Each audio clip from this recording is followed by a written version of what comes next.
I might go and look for Nemuri. I actually haven't talked to her since we were out for drinks. Why?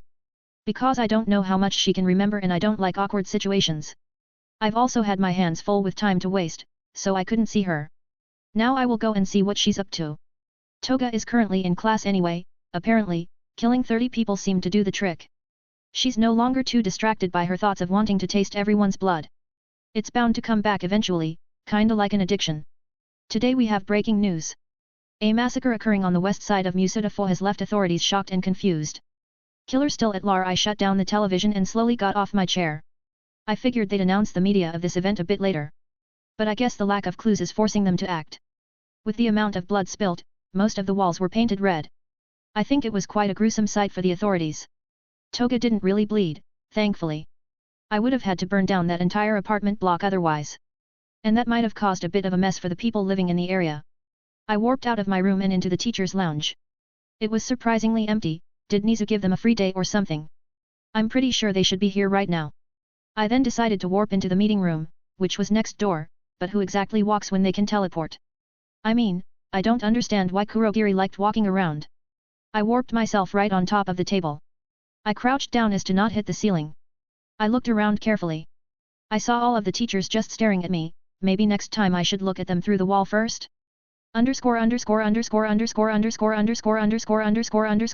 POV narration